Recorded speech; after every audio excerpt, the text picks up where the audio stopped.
Bakwethu ikudibana njalo kuhlelo lwethu buza iBhayibhili kuphendule okhulumayo umfundisi uEsindlovu ngihamba labafundisi bamababili umfundisi Obimpofu lo mfundisi CK ngamafitshane bafundisi amukelana abalaleli. Siyabonga mfundisi.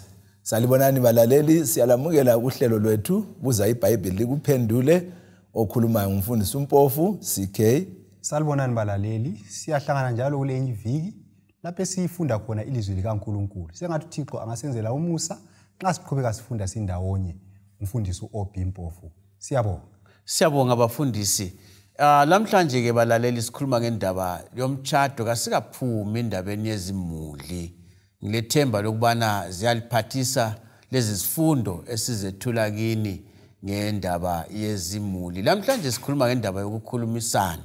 Kodwa ithini singakangeni ngiphinde inombolo zocingo ufuna abanye abazitholanga 0718 04 abathathu 196 0718 444 njalo ngilogwalo engikhuluma ngalo maviki wonke kumbe ingwalo ezimbili ngatsho njalo esizipha mahala ugwalo luthi Steps to Christ. Nxa ulufuna thumela umbiko wakho lesicelo sakho kunombolo engiziphileyo. Steps to Christ kumbe When God Said Remember, zombili silazo siyakunika mahala kungelambadalo.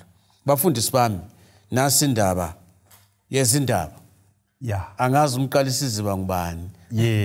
Ngobi sikhuluma indaba yokukhulumisana ezimulini, indaba eqhakathekileyo leyo ikakhulu kulezi insuku. Abanye bathi kuthiwa abaseduze sebekhatshana. Bakhatshana sebeseduze. Indaba zemedia lezo, WhatsApp labo bani ba. So indaba yokukhulumisana iqhatheke kakhulu ngoba sisengozini yokuxhumana labakhatshana. Abaseduze sehlukana labaseduzane. Ngizasungula lapha ngokuthi ngifunde uZaga ngo15 iverse ngu1 lo2 lo verse 18 siyacetshisa ukuthi sikhuluma njani. Ithona impendulo ethambileyo iyabuyisa ukufuthela. Kepha ilizwi elilukhuni livusa ulaka. Ulimi lwabahlakaniphileyo luveza kahle ukwazi. Kepha umlomo weziwula uphafuza ubuwula. So iBhayibhili lapha lithi ezimulini okumele kulawule ukukhuluma kwethu impendulo ethambileyo. iBhayibhili esikhiwa ithi soft answer turns away wrath. So ngezinye indlela ekukhulumeni kwethu konke asibeni lenkulumo ezithambileyo. Yikho kungasilamulela ukuba lenkulumo ezithambileyo. Kulula yini mfundisi, isitshebo kasikho, imali yokubhadalela abantwana esikolo kayikho, amagetsi adula, amanzi adula. Ngitsho nje. Kwesikhathi abantu abaningi omunye wathi bahlala becaphukile. Vele kuseduze, ukubona kuseduze. Abantu bazondile abantu entanyeni la. Njengemlamba. So kuhle yile into efuna ukukhulekelwa. Ngoba kwesikhathi omunye uzibona sekukhulumile, waphosela amazwi. Kodwa amazwi alamandla kakhulu okwelapha kumbe ukulimaza. So iBhayibhili isikhuthaza ukuthi asikhulumeni inkulumo ethambileyo ukwenza ukuthi singavusani ulaka ngamazwi anjani alukhuni, singakhulumi njengeziwula. Uverse 18 uyagcizelela futhi lapha uthi yena umuntu uZaga lo wathi uZaga 15 ithi yena umuntu ofuthayo uyavusa ukuxabana, kepha ophuza ukuthukuthela uthulisa ingxabano. Ithi yona umuntu ohlala ethukuthele ngoba ophangisa ukuthukuthela uyazi ukuthi ngikhaya kuhlale kulokuxabana. So inkulumo zethu ngaba yileziyana ezingelathando phakathi ezingathi sosiba kovika induku. Ukuthi vele kuyaphoselwana lapha. Ngayo ukunanzelela sibila amazwi awe ayakulimaza ugcina ungela ntokozo. So asifunde nini leyo yinto process futhi into efuna ukuthi umuntu azimisele ayifune ayibe lesifiso ukukhuluma amazwi amahle, amazwi elaphayo, amazwi akhuthazayo. Ngenye indlela mfundisi singakakuchinye ku CK abantu abashadileyo kumbe ngekhaya imuli asikufunda ukukhulumisana kahle kakhulu. Noma izinto zimbi noma zinhle kunjalo, amazwi apholileyo ungaphakamisa ilizwi. Umunye wathena ungaphakamisa ilizwi ngaphandle nxa indlisi sitsha. Ngoba ngeke uthi indlu yatsha. Kunjalo. Indlu yatsha. Khonapho kumele ukuthi kwesinye isikhathi ivindiqabeni abantwana nxa bengaboni kumbe omakhelwane. Abanye uhlupho ukuthi omakhelwane bayakwanisa ukuthi hayi amavila ku right la. Kodwa hayi izolo kufiwa la akumelanga kube njalo. Kube kovuka induku. Fundisi CK.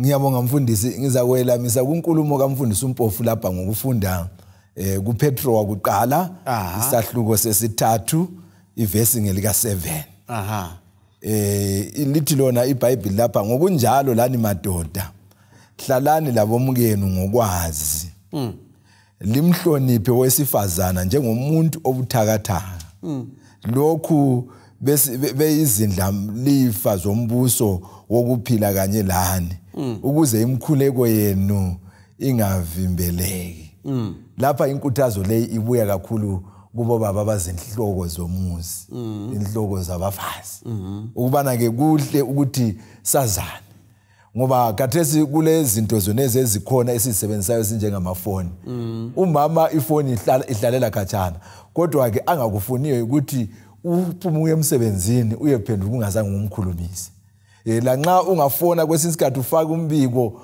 awuthola usukhona khonoko kuyamthabisa khonoko so ke siyakhuthaza ukuthi sibe bazi abafazi bethu esihlezi lapho sibabekezelele futhi ngoba bayizitshe ezibuthakathaka kodwa ke nxa kunjalo ke kakuthi ukuthi thina singcono kulobani kulabo kumele sibafunde sibe bazi sibabekezelele futhi ngoba singavele silahle khonapho kuthiwa lemkhuleko yethu kayize kufinyelela kuba bezulwini kungani kukhuzwa baba mfundisi ngoba yithi inhloko zomuzi yithi futhi esijayele ukuthi lapha kukhale sami isicathulo la uphakamisa amazwi ungathi silebhonga vele kakhulu labanga labhonga balethena angithi lapha vele ekuchayena asifiki uchaka kubalwa hayi sikhuluma ngapho lo hayi sikhuluma ekuhlukuluzaneni ngamazwi lesiphatho ekuchayeni kuvele lo hulumende uvele uhla athathele phezulu kunjalo ngoba kakuvunyelwa kunjalo mfundisi kasidlule siyabo sikhangele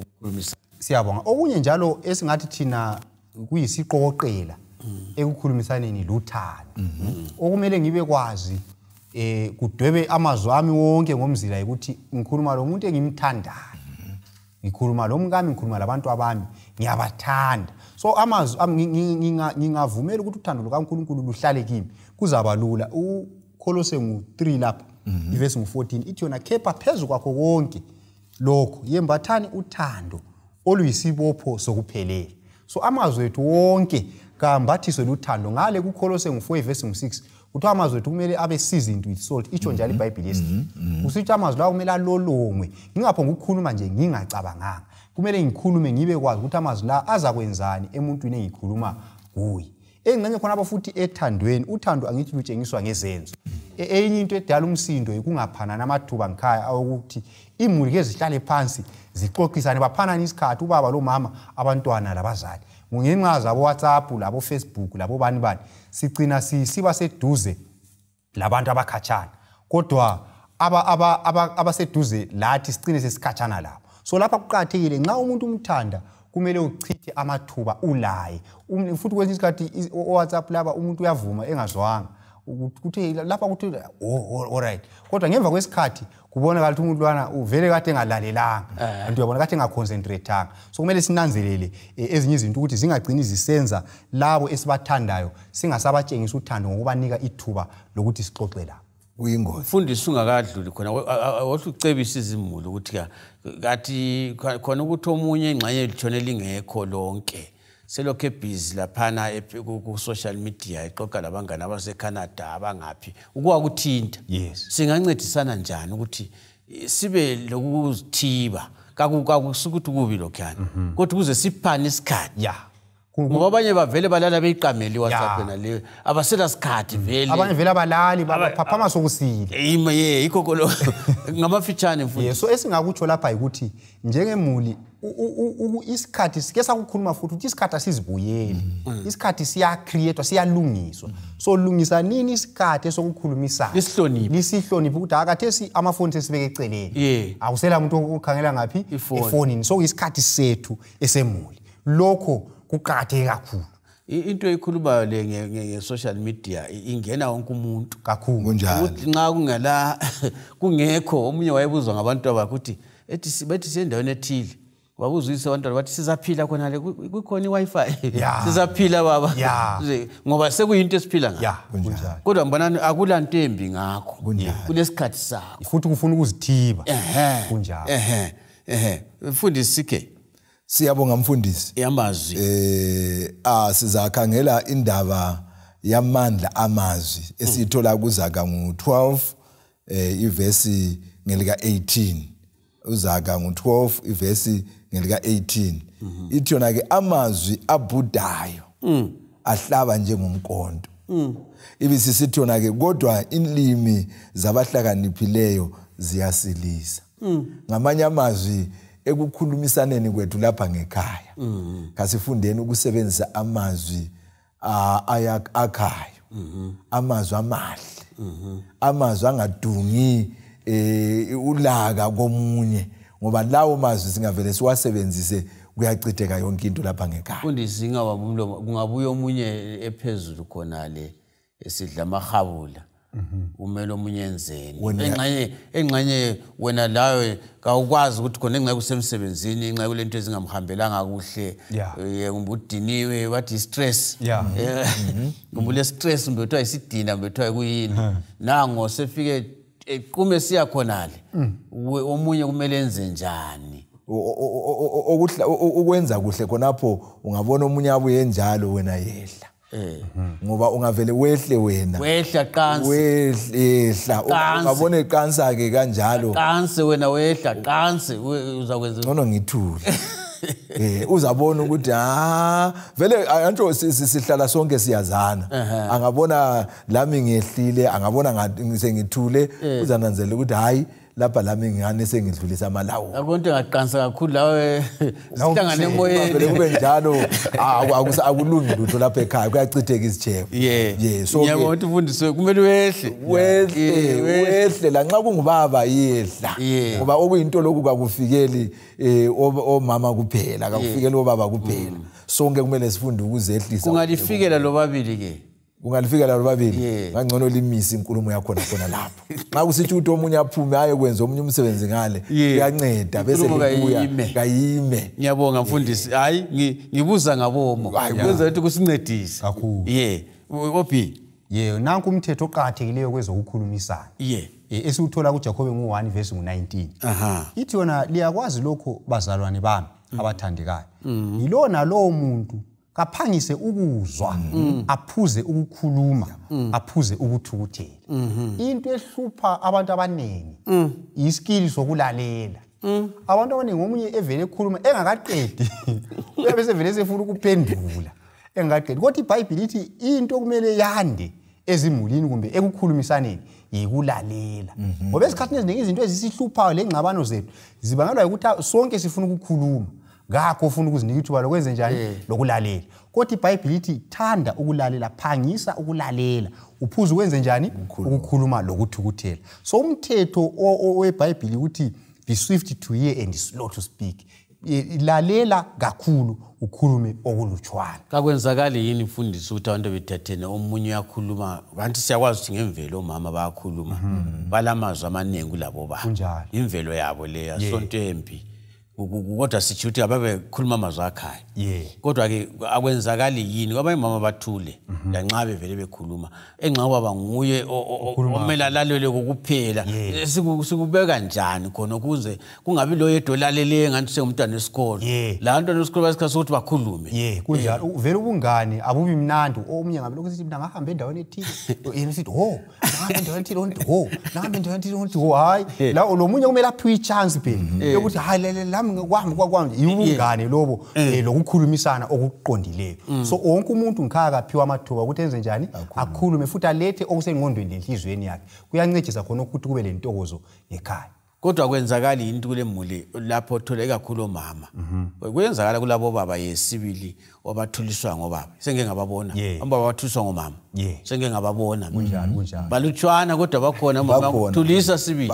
Yakuthulisa sibili. Umdala nunu bani. Kathudu achapane sibili yawachapane sibili. Bangancediswa njani ukwenza khona kokutshoyo ukuthi kasilalelane. Kunjalo. Phela kuZaga ngalo kuyatsho ukuthi kungcono ukuhlala phezulu kophahla lwendlu ukuhlala lo mama opopota ngokukhuluma kakhulu. So kumele ukuthi omunye lo munyazi nanzelele ekukhulumeni kungabi le dominance ukuthi kulomunye vele okuyazakala ukuthi nguyotshona ekhuluma hayi kumele kumele kube ne balance.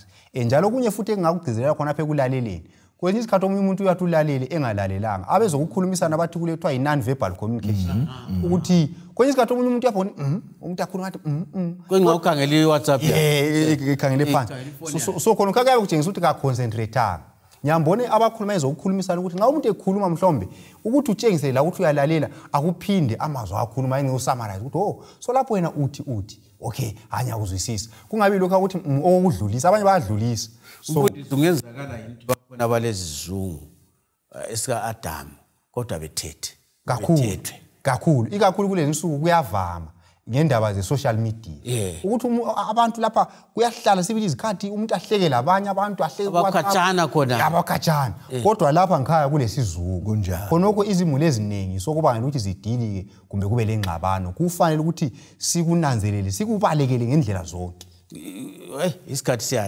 siyala mfundisi sikhe ngiyabonga mfundisi nanku umehluko phakathi kokuhlakanipha lokuba lobuthutha sizafunda encwadini kaZaga ngo29 ivesi ngelika 11 iBhayibheli lithi lona ke isithutha sikhupha lonke ulaka lwaso kodwa ohlakaniphileyo uyalugodla abekezele khona kana bese kukhuluma mfundisi ukuthi kwesinye isikhathi ungabona omunye ebuye namhla kwangani kakuhambi kahle wena kumbe evuke echaya izingubo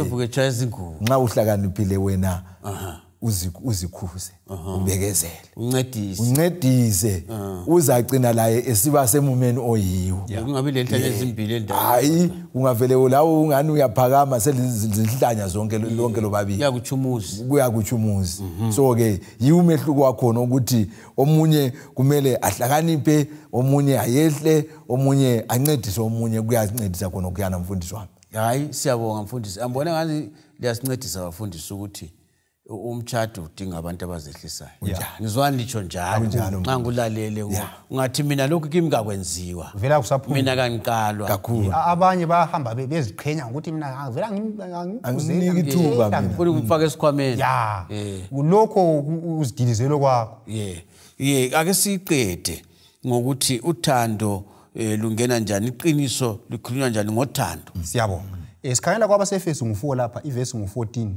sisiya ku16 ithi yona ukuze singabi sisaba izingane sinyikinywa siphethulwa imimoya yonke yemfundiso ngenkohliso yabantu ngobuqili obuvela kwabadukisayo kodwa sithi sikhuluma iqiniso ngothando sikhulele ngakho konke kuye oyinhloko uKristu so lapha uvesi 15 kakhulu uthi kumele sikhulume iqiniso ngothando ezikhathini eziningi kuba lokuqabana kwesinye isikhathi ngoba akulabanye abantu abalodlakela kwesinye isikhathi ekhuluma into eyiyo kodwa akhulume ngodlame lolana ngodlakela ukuthi into leyani iqine ilimaza kulokuthi yakhe kodwa iBhayibheli iyavuma ukuthi iqiniso yebo ulalo kodwa kalikhulunywe ngani ngothando ngoba phela lapho ukhuluma lo muntu onjani omthandayo ngakaliguquki lona iqiniso iqiniso aliguqukile ngaze likhulunywe ngani ngothando ezikhathini eziningi futhi ungafunda eBhayibhelini ngendaba kaNathan ku2 Samuel 12 ngathi lapha alanda khona uDavid wamtshela iqiniso kodwa ngothando wamtshela iqiniso ngomfanekiso antu yebona indaba